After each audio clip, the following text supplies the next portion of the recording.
Breaking news చూస్తున్నాం. పశ్చిమ గోదావరి జిల్లా ఆకివీడిలో రామాలయ నిర్మాణానికి సంబంధించి సుప్రీంకోర్టు గ్రీన్ సిగ్నల్ ఇచ్చింది.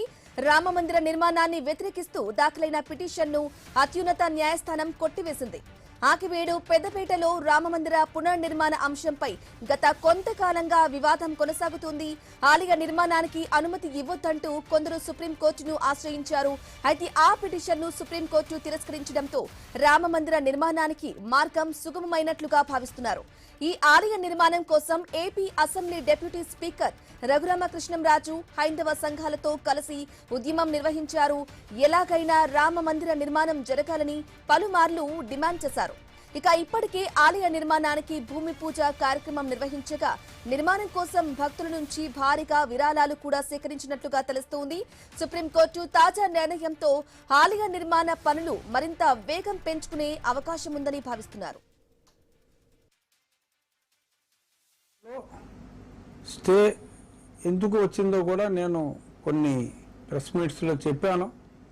హైకోర్టులో జరిగిన విషయం అక్కడ తెలియచేయకుండా ex party status quo order తీసుకోవడం జరిగింది. ఖచ్చితంగా విచారణకు వచ్చినప్పుడు విజయం శ్రీరామునిదే అని చెప్పి నేను స్పష్టంగా పేర్కొనటం జరిగింది. ఈరోజు హైకోర్టులో ఉన్న ఆర్డర్స్ అన్నీ కూడా హైకోర్టులో 3 బెంచుల్లో కూడా మరి తోసిపుచ్చిన తర్వాత ఆ సమాచారం అక్కడ పెట్టినందువల్ల ఈ స్టేటస్ కో వచ్చింది అని ఇక్కడ ఉన్న హైకోర్టు ఆర్డర్స్ని మా న్యాయవాది సుయోధన్, మన తెలుగు వ్యక్తి, ఢిల్లీలో స్థిరపడిన తెలుగు లాయర్ సుయోధన్ చాలా ప్రతిభావంతంగా తన ఆర్గ్యుమెంట్స్ వినిపించాడు. రాష్ట్ర ప్రభుత్వం తరఫున కూడా ప్రేరణా సింగ్ మన వాదనలో వినిపించడం జరిగింది. అన్ని అనుమతులు సక్రమంగా తీసుకున్న తరువాత అది ప్రభుత్వ స్థలము అని చెప్పి శ్రవణ్ కుమార్ గారి తరపు వాదించిన న్యాయవాదులు మాట్లాడితే 90 సంవత్సరాలుగా అది ప్రభుత్వ స్థలమే. ప్రభుత్వ స్థలంలో ఉన్న దేవాలయ స్థానంలో మళ్ళీ తిరిగి దేవాలయం కట్టుకుంటే దానికి అభ్యంతరం ఏమిటి అని చెప్పి సుప్రీంకోర్టు కూడా ప్రశ్నించి ఆ పిటిషన్ని కొట్టివేయటం జరిగింది. ఆల్రెడీ చెప్పాను నేను, గన్నవరం దగ్గర దేవాలయం వేగవంతంగా పూర్తవుతుందని. సుమారు 70% పనులు అయిపోవచ్చుని. మిగిలిన 20% కూడా రాబోయే నెల రోజుల్లో పూర్తయిపోతాయి. ఒక సైట్లో గతంలో ఫౌండేషన్ వర్క్ ఆల్మోస్ట్ పూర్తి చేశాం. ఇంకొన్ని ఫౌండేషన్ వర్క్స్ రేపు ఉదయాన్నే మళ్ళీ తిరిగి పనులు సైట్లో పునఃప్రారంభించి 2 వారాల తర్వాత ఎరెక్షన్, అంటే ఏ రాయికి ఆ రాయి నమూనా ప్రకారం కృష్ణశిలతో గన్నవరంలో రెడీ అయిన స్టోన్స్ అన్నీ ఆ డిజైన్ ప్రకారం తీసుకొచ్చి అతి త్వరలో, అంటే మా ఎస్టిమేషన్ గతంలో చెప్పినట్టే ఎటువంటి ఆలస్యం జరగదు, నవంబర్ నెలకి పూర్తి చేస్తామని చెప్పాను. దాని ప్రకారమే ఖచ్చితంగా నవంబర్ నెలాఖరికి పూర్తి చేసే దిశగా అహర్నిశలు రామభక్తుల సహాయంతో. ఇక ఆకివీడి రామ మందిర నిర్మాణానికి సుప్రీంకోర్టు గ్రీన్ సిగ్నల్ కి సంబంధించి కంప్లీట్ డీటెయిల్ అందించడానికి మా ప్రతినిధి భార్గవ్ లైవ్ లో అందిస్తారు. ఎస్ భార్గవ్.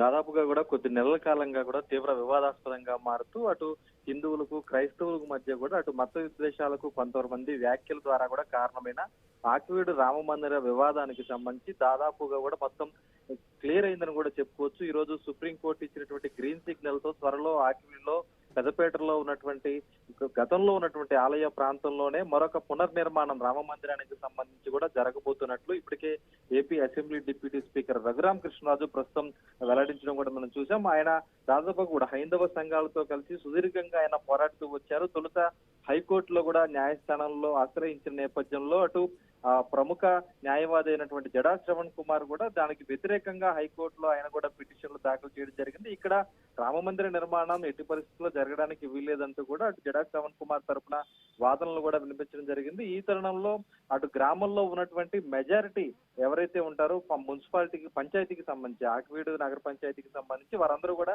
ఏకగ్రీవంగా ఆమోదంతో కూడా తీర్మానం చేసుకోవడంతో జిల్లా కలెక్టర్ ఇప్పటికే ఉత్తర్వులు ఇవ్వడం జరిగింది. ఇక్కడ రామ మందిర నిర్మాణానికి ఎటువంటి అడ్డంకులు లేవు. అయితే ఆ తర్వాత హైకోర్టులో జడా శ్రవణ్ కుమార్ వ్యాజ్యం వేయడం, దాని తర్వాత ప్రస్తుతానికి అది పెండింగ్ లో ఉండడంతో ఆ సుప్రీంకోర్టును ఆశ్రయించడం జరిగింది. సుప్రీంకోర్టులో కూడా అటు జడా శ్రావణ్ తరపున వాదనలు వినిపించినప్పటికీ కూడా ఇది పూర్తిగా ప్రభుత్వ స్థలం, గతంలో దాదాపు దశాబ్దాల కాలం నుంచి అంటే 80 ఏళ్ల నుంచి కూడా ఇక్కడ హిందూ ఆలయం ఉంది.